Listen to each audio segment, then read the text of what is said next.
Imagine you're rushing through a late-night station.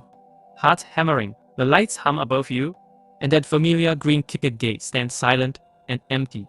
No guards, no travelers, just you and the blinking welcome. You slide your card, step through, and feel a strange chill crawl up your spine. Welcome to the story of the empty ticket gate. Every evening, Claire took the last train home.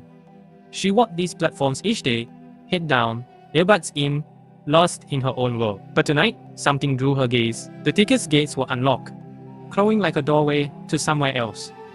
No one was around. The final train had already departed. Her pulse quickened. She held her breath and slipped through. The station felt colder on the other side, with flickering fluorescent lights cast long, quivering shadows on the walls. Claire's footsteps echoed hollowly as she walked past rows of silent benches.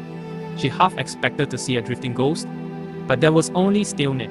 She tried to shrug off the unease. Maybe the staff left early. She reasoned. She headed straight for the exit, counting steps, but the exit gate wouldn't open.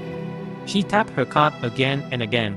Each swipe met with a sharp red cross. Claire's chest tightened. The platform lay beyond, faintly lit and deserted. She reached for the emergency button, her fingers trembling, and pressed it.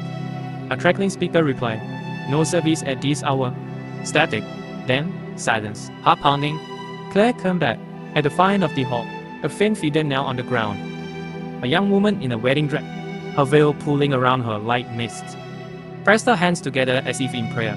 Claire froze. "Excuse me," she whispered. The bride looked up, her eyes glassy. They were not hollow. A single tear carved a pale line down her cheek. Claire took a shaky step forward. "Are you okay?"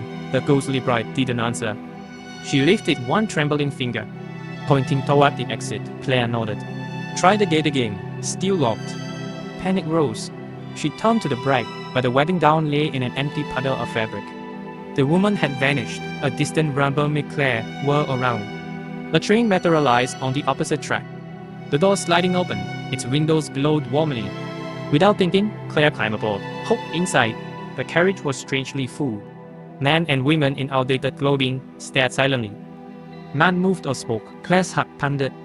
She backed toward the doors, but they closed with a final hiss. The train lurched forward. Claire pressed her face to the glass as the station faded behind her. Flickering advertisements, empty benches, at lonely ticket gate, gone in an instant. She sank into a seat. A pale conductor appeared at the end of the carriage and tipped his hat.